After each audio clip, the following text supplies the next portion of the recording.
We've got an amazing lineup for you now as dozens of A-listers and political leaders join us on the sofa. We couldn't afford any of them, but actually we've got two people who can do them all because their hit radio show Dead Ringers prepares to celebrate how many years? 20 years. Unbelievable. Yes, Yeah. The news has changed so much. And you've both been on it from the very beginning, so you... Pretty much, yeah. When I started on the first series, and it was very strange because things were so different then. I mean, things are changing all the time. But I remember in the first radio episode that I did, I played Posh Spice and a secretary. So you know, it was kind of like, you know, I think I've got to get some more female characters in here. So I worked my way in, you know. Yes, because I presume then there weren't many female impressionists when you started.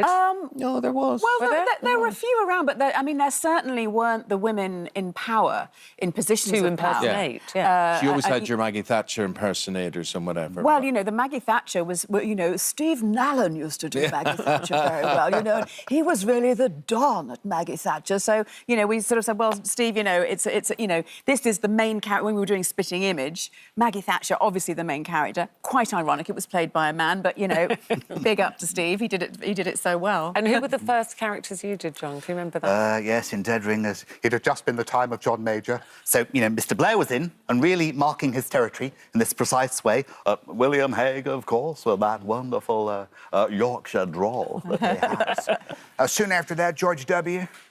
So he would be there with similar jokes the to the Donald. physicality worked really well for you with George W. I mean, you actually facially look like him, don't you? You do that with all the characters, though, don't you, really? It's sort of like, you know, you have to... Because people sort of say, oh, isn't it going to be different doing a live show? But actually, when we're recording Dead Ringers in front of the audience in the radio theatre, you have to take on the physical characteristics of the person. Like, you know, when I'm doing Theresa May is all about the tension.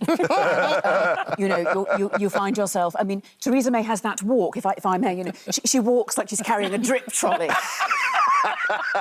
You know, she sort of staggers around, and it's Did you have to do the dance? Did you have to do the yes, pot? the dance, yes, all that, yeah. But I mean, it's the tension. The tension's all here, and she's doing that two voices at the same time. So yes, all the characters we physicalise them. Some of them very tense, some of them very expansive. You know, and that all goes on. For lovers of the radio show, what can they expect with the stage version? So you're going to be at the London Barbican Theatre. This is May the 15th to the 18th. Yes. As you said, you're used to doing it in front of your radio audience. Is anything going to change for the stage show? Yes, I think it'll be very much like a radio recording in many ways, but with a looser feel, a little bit more spontaneous, more of a stand-up feel, and a little bit more anarchy around the edges, I think. We'll be just that little bit freer, because we won't have all of the, you know, the formalities that you get with a radio recording, so we can kick back a bit. And we can give a few sort of trade secrets and stuff. You wouldn't need wigs or props in a radio recording. Do you do that on the stage show? No. No? No, we thought about it. Yeah, I think in a way,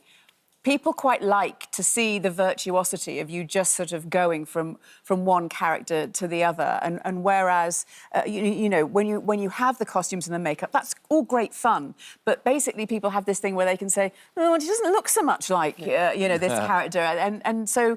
But if you can just sort of see that, you know, when you're doing Anne Robinson, you know, your sort of your mouth goes like this, and you sort of suddenly become Anne Robinson, and then you know you might suddenly become Tess Daly, you know, and you're all sort of like this, you know, and audience scanners in your breasts, and.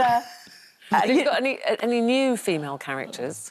Well, I've got a few I'm working on. I mean, I've been working on Olivia Colman. Oh, sorry, gosh, and you know, sort of doing all her speeches, and I've been trying to get Phoebe Waller-Bridge, who's kind of, you know, hilarious and tragic and hilarious. So you're going to have sex, and you know, all that. But yes, there's a few in the melting pot. How long do you have to study people, Dan? It varies, really. Some of them just leap out at you. I mean, I remember when I first saw Fiona Bruce reading the news with her questioning eyebrow that now has its own series. You know, it just sort of leapt out at me, whereas some of them, you know, you really have to work on each individual vowel sound and consonant sound. And like with Lise Doucet, you know, the BBC's international correspondent, her vowel sounds are so sort of mangled that I literally have to sort of notate every vowel sound on the script.